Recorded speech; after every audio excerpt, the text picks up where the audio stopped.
This is Real Estate Rookie episode 118. Clubhouse. I don't know how familiar your listeners are with Clubhouse, but it is a social audio platform, and that is like LinkedIn on steroids. But it's a great way, again, to have these high level conversations with other people that you could potentially partner with.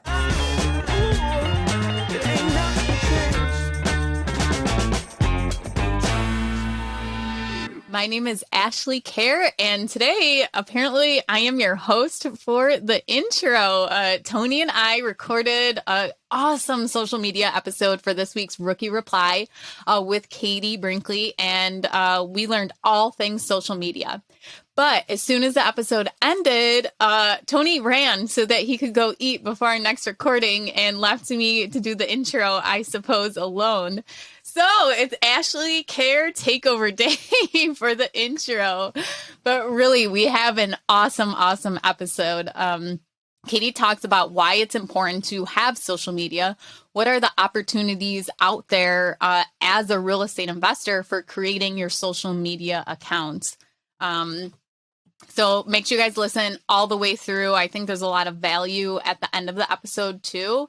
And then make sure you guys start your social media account if you haven't already for real estate investing. And this is not for customers. Even if you're just looking to network, or you're looking to find private money, or you are looking for a partner, there's so many different social media accounts out there. And Katie also breaks down which ones are beneficial compared to what you actually want to do and what you want from social media.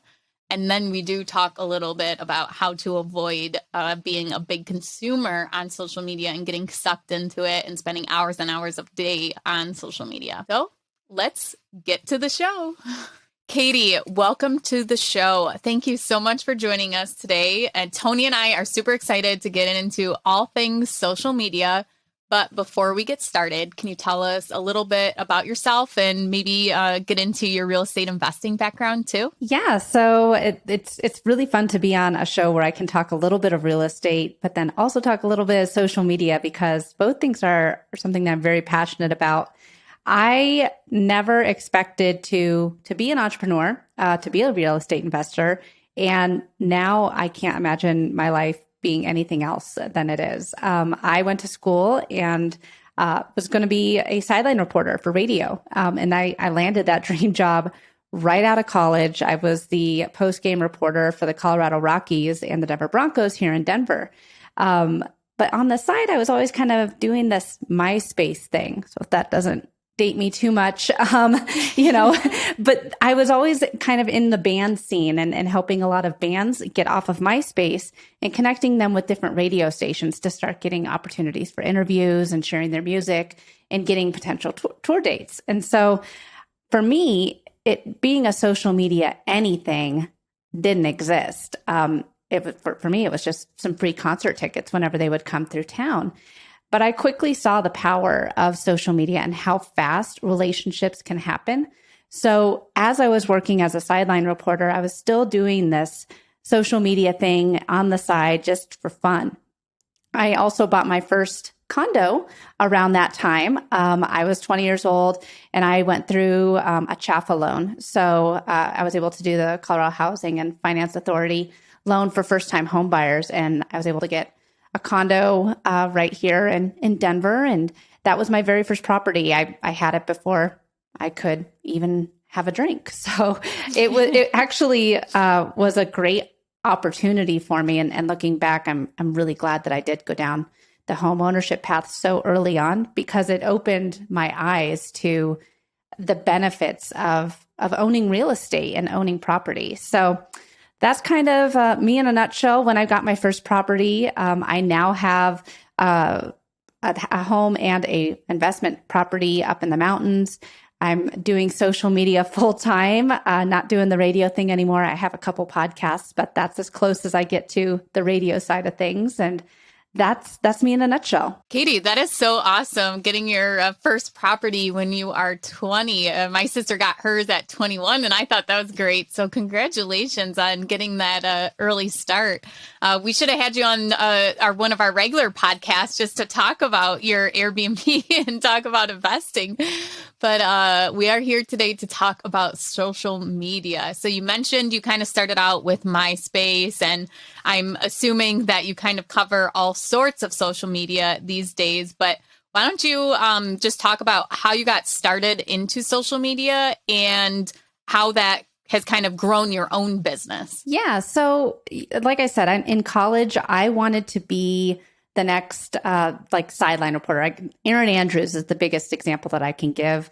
But I wanted to do it on the radio side of things. I was never super confident on video, but I always loved radio and I loved audio. And I went to a smaller school. I played softball in college, and I went to a smaller Division II school in Durango, Colorado. And I wouldn't change it for anything because it allowed me a lot of opportunities. I was able to work at the college radio station. And one of the jobs at the college radio station when you worked there, in addition to doing your shows, was to get bands to send you their music for free. Because, as a college radio station, you can't really pay royalties or anything. So I was writing all these letters out, and I was like, this seems like a giant waste of time. Like, there has to be a more efficient way to do this. And so I was all in on MySpace. For some reason, Fort Lewis was not on the Facebook approved universities list. Again, going way back when Facebook was just for colleges and universities. And I was all in on MySpace. And so I was like, if I reach out to some of these bands, I can just research different types of music I like. And if bands don't have a record label yet or anything, or I could probably get them to send us their music for free. So that's what I did. And the station manager said, Katie, how are you getting all this music in? And I was like, I'm just connecting with them on MySpace. And so again, I saw how quickly these relationships can happen using social media, but social media wasn't the behemoth that it is today. So I was always doing it on the side, started with MySpace, then Facebook opened up to the world, started going a little bit more in on Facebook, learned Twitter when that opened up, then comes along Instagram. And around this time, that's when I decided to go into the marketing side of things, and I left the radio business. This thing called SiriusXM kind of had all of us in the radio industry a little nervous about what would happen to our jobs. So I was like, all right, I'm going to be on the forefront, and I'm just going to go into the marketing. And so I was on the corporate side of marketing for about 5 years. And I had the opportunity to really grow the television station's social media presence. We weren't really on Twitter. We weren't on Facebook. We weren't on Instagram, absolutely. But learning the corporate side of things helped me really learn how you can do ads, how you can do targeting, and how fast these relationships can happen. So I now have had my own business for almost 5 years now, doing social media for a lot of small businesses, realtors, home organizers, pretty much anyone in the home industry, contractors. I help with their social media presence and with the strategy that they have for it. So what ads are we going to target? Like, how are we going to retarget the mailing list? And what types of photos are going to work? How are we going to promote the next grand opening? So it's been a big push of social media that I never even thought would be a job. Back when I was in college, I was, like I said, going to be a radio reporter. And, now I absolutely am living my dream job, helping businesses with their social media. Tony and I can completely relate to that, just having different ideas of what our jobs are going to be and what we went to school than, where we are now too. And Katie, I guess my question is MySpace still your preferred social media platform? It's so funny. I think, I was like, man, I wonder if I could still log in. And I did remember my login credentials for MySpace, but I went and deleted everything off of the page. I was like, it would have been fun to go back in and see what it used to be like. It's not to go too far off the rails, but it's so funny. Like this past summer, I tried to log back into my old MySpace as well, but I couldn't remember what it was. And I even there's this website called the Wayback Machine where you can enter in a URL and try and check in. I tried to check through there, but I couldn't find it. Probably better that I don't, because there's so many dumb and embarrassing things that I put on there. So it's probably better that it's deleted from the internet. But so obviously MySpace isn't today's preferred platform. I guess before we even get into the preferred platform today, let me ask you this question. If I'm a real estate investor, right? I'm not an agent. I'm not a contractor. I'm necessarily looking for customers, but I'm a real estate investor that's looking for deals, or maybe I'm looking for potential money partners. Is it still valuable for me to use social media to build my platform? Or am I wasting my time since I'm not looking for actual customers? I think that there's no such thing as a waste of time on social media. It depends on which social media platforms you're on. And then it can be a giant time suck. Or it can be extremely beneficial if depending on which social media platform is your platform of choice. There's a lot of social media channels out there. We talked about Myspace. Believe it or not, it is still around. But then there's Facebook, there's Instagram, there's LinkedIn, there's Twitter, there's Clubhouse. I mean, there's a lot of different social media platforms out there, and they all exist for a reason.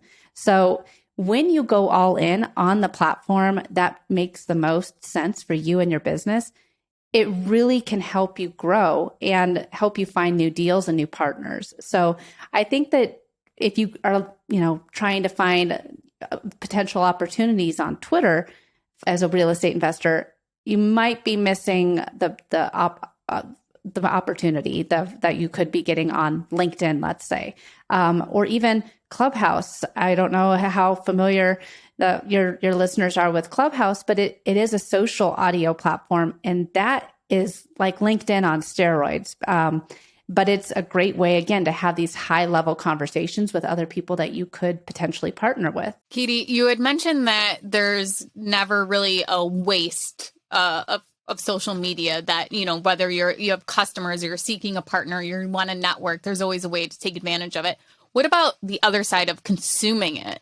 How does someone kind of stay on track that they're using social media for their benefit and they're not just consuming memes the whole time or watching reels of people dancing? What are some tips you can give our listeners so that if they do start to build their social media platform, that they're not consuming so much social media that they're on their phone the whole day? So one of the very first things that I do when I start working with a client is we take a giant step back, because I think, again, everybody thinks that I need to be on Facebook, YouTube, everywhere. And when you're everywhere, then it becomes all consuming. So focus in on where your ideal client or your ideal partners that you want to work with are hanging out. So I'm just going to go with Instagram. So let's say you're spending time on Instagram. This is where your ideal client and customer hangs out. Should you be posting and hanging out on there all day? No, you can be successful with your social media strategy with as little as 1 hour a week. So one of the things that I do is I schedule out my clients or my posts on the first Monday of the week, and I plan what my posts are going to be for the entire week. Now, I think a lot of people struggle and they have a ton of posts. They think they need to post multiple times every day. You can have a very strong strategy with as little as 3 posts a week, as long as they are using the right hashtags, the right SEO, the right graphics. I mean, as long as everything is set up strategically, you can have a huge impact. Really, where the biggest way to grow your network is by engaging in the hashtags that your ideal clients and customers are hanging out in. So, if you want to try and find somebody that is looking for an investor partner, probably hashtag investor partner would be a great one to go and see who is using that hashtags, comment on their posts, see what types of posts they're putting out, and maybe even shoot them a DM. So you can find a lot of ways to be successful on it with as little as 1 hour a week when you are going in with a strategy and kind of blocking it into your day of, okay, every Monday at noon, I'm going to sit down and do my social media for the week. Yeah, you're breaking down the strategy in like a real tactical way, Katie, and I love that. But you brought up one point, right? That you can do it maybe with like 3 posts a week. I've heard varying sides of this like argument within the world of social media marketing. Some people push high quality content. Some people focus on a high quantity of content. Where do you feel the balance lies? Like, should I be focused on getting out 3 pieces a day, even if they're not the best, or maybe just 1 really good piece a week? I would focus on 1 really good piece a week. Unless you're Gary Vaynerchuk, who is brilliant. I'm not going to take anything away from him, but he has an entire team. And for the majority of people, they don't have an entire team. And so that can repurpose one piece of content 8 different ways. And so I am all about having that high quality content there. You show up and give value. You show up with your face. You show up on video. All of these are different ways that take time. And for most of us, social media isn't our full-time job. So there's other aspects of your business that you need to be focusing in on other than repurposing a blog post 20 different ways for the entire week. So I am all about less is more. Show up with just a few really good posts throughout the week that have high quality captions. You're utilizing the right hashtags, and it has a video or graphics that are great for you. Yeah, that is solid advice. And I think what you said is very true, that managing social media at a high quantity can definitely turn into a full-time job. It is, if you're trying to post 3 or 4 times a day, every single day, like that takes a lot of work, right? You got to spend a lot of time creating the content. You got to spend a lot of time curating the content, getting it scheduled, doing all these different things, writing the captions. So it is very time consuming. And I think that the idea of having to do that much work is sometimes what holds people back from just getting started in the first place. So if the advice can be, hey, you just need one really good piece a week, then I think that kind of opens people's appetite up a little more to the idea of investing in of getting their social media going so that they can become better real estate investors. One of the things that Ashley and I talk about all the time, Katie, is there is such a big benefit in having a platform as a real estate investor. Not even necessarily a big platform, right? But just having some level of platform, some level of following, whether it's your Facebook, whether it's your Instagram, whether it's your LinkedIn, but being able to put something out there and getting a response from people carries so much weight, because when you are looking for a partner on that next deal, there's a slew of people that already know you, they like you, and they trust you because they've built that connection with you through social media. So there's definitely a lot of benefits there. So I guess what my follow-up question to the quantity versus quality piece is, say that I'm starting from, ground zero. I've got no following. How do I go about, from 0 followers to scaling that up to 1,000, 5,000, 10,000? Like, what's working in today's social media climate? So, Tony, you brought up a couple things that I think are really important to highlight before I answer that question. So you were saying, how are you going to be able to, okay, let's start with scaling. Let's answer your question. So if you start with 0 and you're trying to figure out, okay, I've got nothing here to work with. Let's start with, let's say, LinkedIn. Let's have that be the platform that you decide to go all in on.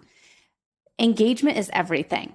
And that's where, again, with what you're saying, like, okay, if you're only going to be posting 3 times a week, if you're trying to repurpose something 20 different ways, that's a lot of time. But really, the biggest spot that you can grow your presence is by commenting on other people's posts. One, it helps them in the algorithm. Comments are higher ranked in the algorithm than just a double tap, than just a like. So if you're commenting, one, you've boosted them so that more people can see their stuff. But 2, when you comment, you are showing up in their feed. And let's say Tony, great tips. Thank you for sharing. I love tip number 2 because blah, blah, blah. That's what I say in my comment to you. And you're new to me, like, who's Katie Brinkley? I'm going to go ahead and tap on her profile.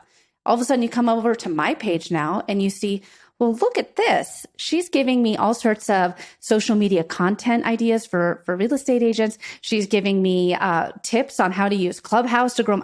I'm going to follow her. Look at all the free advice that she gives me.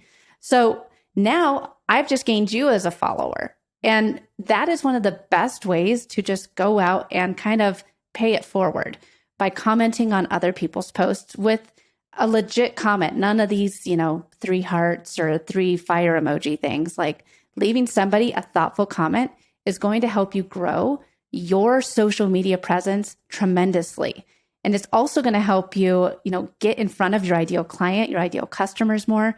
I can't stress enough that this is almost as important, if not more important, than posting when you are commenting on other people's posts. I'm loving this episode because I only really pay attention to Instagram and that's it. So I'm loving this episode so far.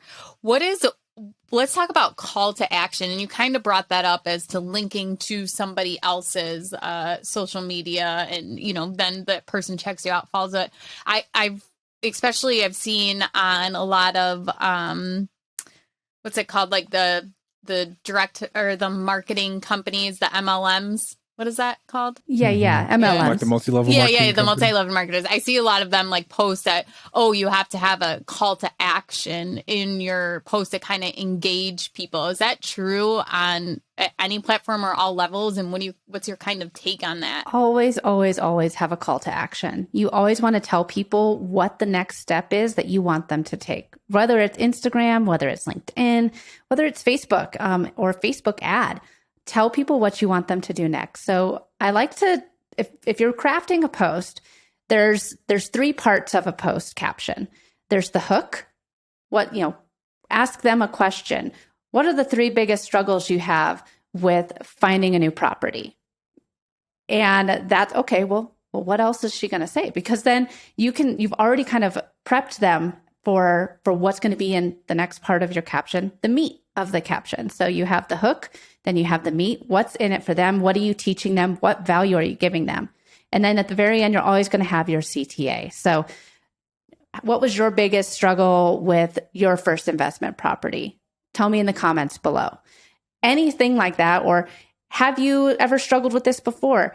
Drop a hand raising emoji. People are going to then take that action. And again, if you tell them to leave you a comment, typically they will comment. If you want them to go to your bio to listen to your latest podcast episode, you are absolutely going to want to tell them what the next step is that you want them to take. Do you feel that a question that's asking them to like tell a story or something about themselves is better than asking something in the future or asking them to go and listen to your podcast? Just because people tend to like to talk about themselves. And do you see like a trend or correlation at all if you ask a question that's directly about them, where it's easy for them to answer instead of like, what do you want to do in 5 years? Tell me your goal, compared to, hey, do you have like a tenant horror story that you can share with me? Is there like a correlation there at all? Or no, I think that both of those are great. Now with the tenant horror story, we'll just say that's what you're going for because you want to do an entire podcast episode all about different horror stories from your Instagram followers. I would craft the CTA to be, have you ever had a tenant situation go bad? Drop a hand raising emoji below. From there, all those people that drop the hand raising emoji, you can respond to and say, oh man, I'm going to shoot you a DM. I would love to hear this story. Now you can show up into their DMs and start a conversation with them because that's where the magic happens. Everything happens in the DM. And I can't tell you enough, whether it's LinkedIn, it's Instagram, it's Facebook, that's where you're going to make your sales. And that is where you're going to grow your network. But you can't just show up spamming people in their DMs when you've already started the conversation from a post of, hey, have you ever had a bad tenant? Raise the hand below. And then you pop in their DMs and be like, oh man, I saw that you had a bad tenant story. I'd love to hear, or bad tenant situation. I'd love to hear your story. And now you guys can start talking. That's awesome. One thing so that made me think of you responding to DMs, you're creating posts, you're responding to comments. There's 5 different social media platforms or whatever. What are some things that for social media that are very simple for someone to outsource? So if your social media is growing, where do you take the next step to kind of take some of that stuff off of your plate?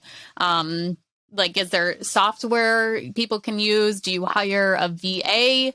What are like the first steps if you want to kind of outsource some of your social media management? Yeah. So if you want to still have a hand in your social media, one of the best tools that I can recommend, and I don't get any commissions from these people. I've asked to be an affiliate for them, and they don't have an affiliate program. So I'm getting nothing from this company by recommending them.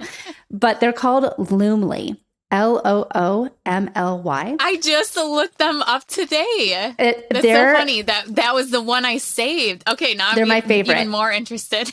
Well, the thing that I like about them is if you have a lot of clients like I do, and you're managing, 3 different social media platforms for each client, it makes it very easy to keep it all in one spot. But if it's just for you and just for your business, and you do want to go out and have a presence on TikTok and YouTube and Snapchat and, Google My Business, all the different social media platforms out there, you can, and you can schedule everything, and you can see exactly how it will look on each platform. You can change out the copy for each platform. You can change out the creative for each platform. It'll give you hashtag suggestions. So it's really a great tool for you to manage all of your different social media accounts in one spot. That is one of the biggest things that I see a lot of mistakes making from clients, is that when they're creating content for all these different social media platforms, they're just copying and pasting onto each platform. But really, you do need to have the right sized graphic. The graphic sizes on LinkedIn are different than they are on Instagram. Hashtags, they're utilized differently on Instagram than they are on Facebook, and they're on Twitter. So when you have a scheduler like Loomly, you can optimize your content for each of these different social media platforms. So getting a scheduler is a huge must-have, I think, when you're just getting started for your social media strategy as you're ready to really scale it. And 2, having somebody on your team be social on the platform for you. So answering comments that people leave on your posts, reaching out in the DMs, commenting on your ideal clients' and customers' posts, having someone that's all that they do. They don't need to even create the posts. They just need to be social on the platform as your business, and that will help you tremendously. Katie, can we talk a little bit more about the outsourcing of the engagements piece? Ash and I have talked about this, behind closed doors, about how we would love to be more interactive with a lot of the folks that follow us on various platforms, but the pure volume of messages and comments that come in, it's difficult to keep up with. So a couple questions on outsourcing the engagement piece, because I understand the benefit of doing so. But I guess the first part of the question is, how do you educate someone to be able to, respond to questions that are somewhat technical at times, right, about being a real estate investor? Like, how do you train them up to kind of give the proper responses?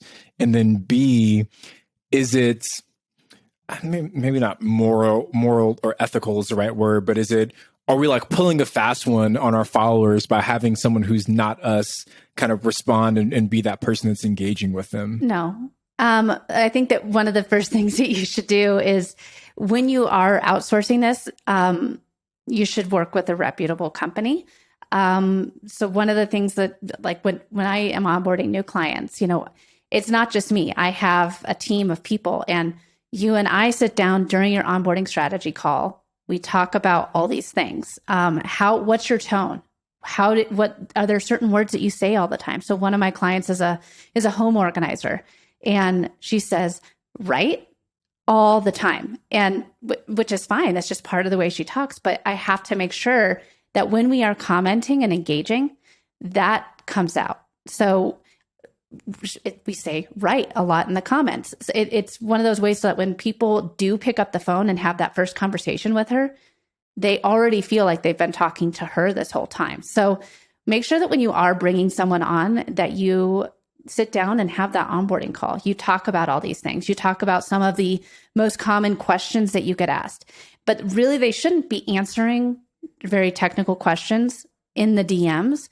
That's where, if someone starts reaching out and has more questions or wants to have a higher level conversation, they absolutely need to get on the phone with you or someone on your sales team, because this is a hot lead. And there's a lot that can happen in the DMs, but that's just kind of warming them up. The second that somebody wants to learn more, you need to get on the phone with them. Got it. So I guess as a follow-up question to that, right? We're talking about the scale, we're talking about kind of leveraging people, but in terms of like the actual platform that's going to help us get the most growth right now as a real estate investor, which platform are you, I guess, kind of most keen on at the moment? If I'm starting from zero, I want to grow quickly, what is the best platform? Okay, so one of the biggest things, and I get it, it's hard. There's so much social proof out there. You have to have somewhat of a following on social media, just like you need to have a website these days. But there's a lot wrapped up in follower count that doesn't necessarily convert to dollars. And so you have to think about where are the majority of your conversations happening. And I think that for organic growth right now, one of the best spots or two best platforms for organic growth right now are LinkedIn and Instagram. Facebook has become a very big pay to play unless you have time to be spending in Facebook groups. So I think that LinkedIn and Instagram are a great spot to start to have those organic growth. I know I mentioned it earlier, but Clubhouse is a social audio platform. And it's kind of like a live podcast. I don't know if you're familiar with it, but it's great because you can go and have conversations with people, ask them questions, hear about their struggles, and do business at lightning speed. It really is like LinkedIn on steroids because, as I said before, in the DMs, you're just trying to get someone like to pick up the phone and schedule a call with you. Well, what if you could do that by stepping onto the stage in Clubhouse, and all of a sudden, all you have to say is, I'm looking for XYZ. And all of a sudden, you have 3 people that have booked a call with you, just like that. And so Clubhouse is a great way to really gain a lot of traction in the DMs and closing. But if you're looking for followers and looking for the organic growth, I think LinkedIn and Instagram are the best routes to go. So we hear a lot about TikTok being a burgeoning force in the world of social media as well. What's your stance for someone in the world of real estate investing on whether or not TikTok is worth the investment of time? Because we know that Instagram and TikTok are in this death battle right now where, if you post something on Instagram that's got like the TikTok watermark, it gets really pushed down in the algorithm and all these other things. So someone may not have the time to be able to go after both. But from what I've heard from other folks is that TikTok today, it's a little bit easier to get picked up in their algorithm than it is for Instagram, right? Well, Instagram's algorithm is very mature. It's kind of really catered to you. And like what I see when I log into Instagram is very different than what Ashley sees or what Katie sees. But on TikTok, we could potentially log in and see a lot of the same content. So where does TikTok kind of fit into your game plan, Katie? And do you feel it's valuable for someone that's starting from scratch? My first question is, are you comfortable with video? Because not everyone is. Good question. And you can, so I'm just going to go back to the organizer again. She's very comfortable on video, but what she does is she shows before and afters and kind of the, time lapse of the in between. So that works for TikTok. And that also works for Instagram Reels. But if you don't have a ton of video content, if you're not comfortable pointing, dancing, doing, fun little dances and stuff, or if you have the before and after capabilities, what are you going to share? And you have to be comfortable showing up on video if you want to have TikTok as a part of your strategy, or somebody on your team who's going to be the face of your business that's comfortable on video to show up and speak to the knowledge that you guys have and the transformations that you guys can give. TikTok is 100% entertainment. And it's 15 to 30 seconds worth of entertainment and, little bite-sized nuggets. But that's where you have to have a video strategy if you want to be present on TikTok. And you also have to think about too, it is growing, but the primary age demographic is 18 to 26-year-olds. And I don't know how many people are your ideal client and customer that are 18 to 26 years old. I think that's always kind of been my struggle with TikTok as well, as that when it first came out, it was a bunch of, kids dancing, right? But what I've seen recently, and my wife kind of runs our TikTok account, is that we've seen pretty explosive growth, not explosive, but we've seen pretty quick growth over the past couple of weeks from TikTok, and it's starting to feed into our other channels as well. Like, I don't know, I think I'm at like 13,000 followers on Instagram, and I've had my Instagram for like years, right? We just started our TikTok account and we're already at like 11,000 there. You know, we're like 4 or 5 months in or something like that. So, but I will say that the quality of follower that we have on TikTok seems to not be as high as what we get on Instagram. And I don't mean the quality of the person, right? I'm not saying that these aren't good people, but I'm saying like in terms of their knowledge about real estate investing, it does seem to be like a noticeably step lower than what we get from our interactions, our engagement on Instagram or on YouTube. So it seems like the reach is there, but the quality of the audience isn't quite as on par with the other platforms. And not even their knowledge of real estate, just their interest in real estate. You mean? Exactly. Yeah. Exactly. And that's where, you know, it kind of goes back to the whole, the vanity metric of follower counts. And you want to make sure that you have an engaged following that wants to engage with you. They want to comment on all your posts. They want to refer you to their friends and their family.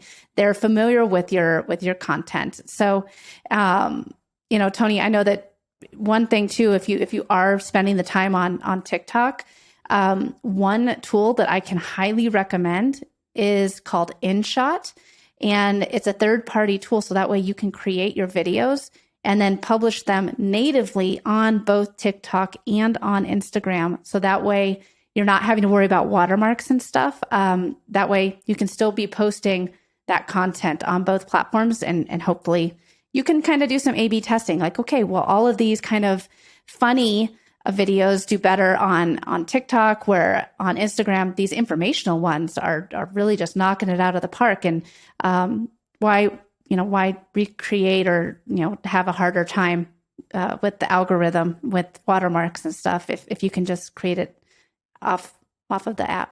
Your point about like the different types of content working on different platforms is super true. Like, yeah, a lot of the kind of lighter hearted, less technical information tends to do well on TikTok. And then like the hardcore me breaking something down in detail tends to do well on Instagram. So definitely some different demographics. Well, and as you say, so just really fast too. Okay. I was going to say, you have to think too, if you're creating those reels on Instagram, they're familiar with seeing your other content that you've pushed out too. So those carousel posts, just the pictures, the graphics. So they're used to learning from you. So that's probably why the higher level content is doing better over on Instagram, where on TikTok, people are still getting familiar with you. Yeah, you have 11,000 followers, but they're still getting used to what it is that you teach and offer. Yeah. So kind of along the same line of thinking, Katie, in terms of like the different content and how it works.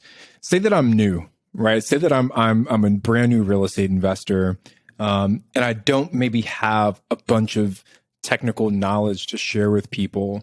How do I decide what kind of content I should be creating that still provides value to people if I can't be this like encyclopedia of knowledge? So I think that one of the biggest things that will help you grow when you're just getting started is you.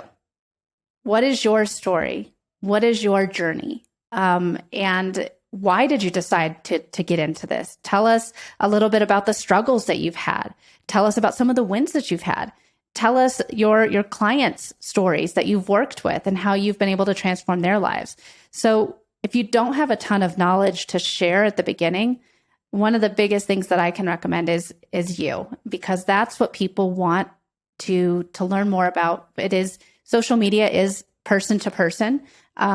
We all want to know, like, and trust who we're doing business with. So showing up as you, telling your story, and letting your audience get to know you is everything. That right there, I think, is gold for everyone listening, is be personable. Don't just spew out, facts about real estate investing. Is get the people to know you. Use your stories, especially on Instagram, to show a little bit of your own life and show that you're a real person, so people can connect with you. When I first started my Instagram account, I talked about my husband and I using real estate to pay off debt. And I showed real numbers as to what our debt looked like and, how we paid it off and everything. So I think not even showing people what you are doing, but showing them how you did it too can be really, really valuable in the quality of content that you're sharing too. So Katie, thank you so much for joining us today and coming on the podcast and talking social media. I think it's going to be really beneficial for people who already have their social media accounts for real estate investing, but also for people who are looking to start one. I think there's so many opportunities that can come from having a social media account, even if you don't have customers, kind of like we touched on in the beginning, private money lenders or partners on a deal. Or Tony and I probably would not be on this podcast right now if we didn't have our social media. I mean, we didn't have huge followings when we came on, but we still were putting out hopefully quality content.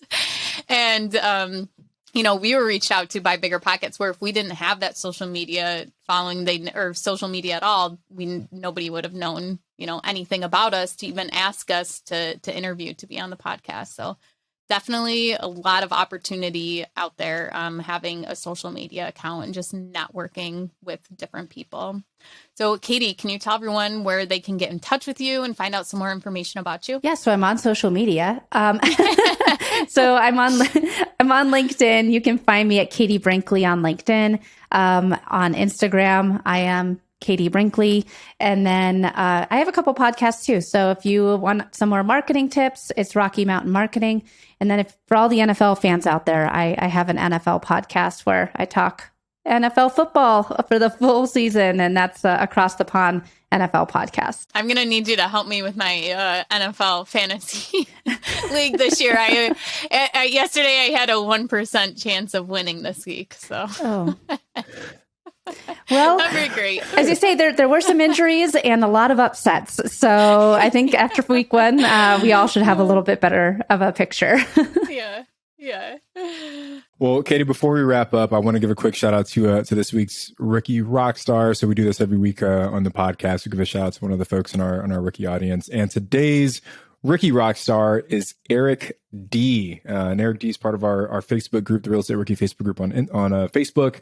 But they closed on their second deal earlier this month. Eric says that he put in probably about 100 hours of sweat equity making this deal presentable, and then just placed their first tenant for that property, which is their second tenant ever, on the day that he posted that. But anyway, it was a condo that they bought off the MLS for about $87,000. It was in really bad shape, but it came vacant. They put down 25%, spent about another $7,000 getting the property ready for the next tenant, and it'll rent for $1,400 per month, and Eric will make $380 per month in pure cash flow. So congrats, Eric.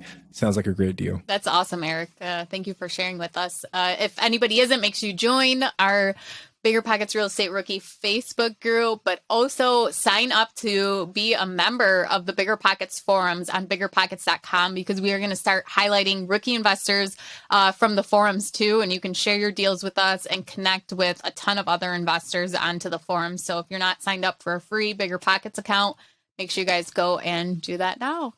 Well, Katie, thank you so much for joining us. Everybody, I'm Ashley at Wealth from Rentals, and he's Tony at Tony J. Robinson on Instagram. And maybe next week, after listening to this episode, we'll have like 5 other social media platforms to mention. Thank you, guys, and we'll be back on Wednesday with another guest. Still, yeah.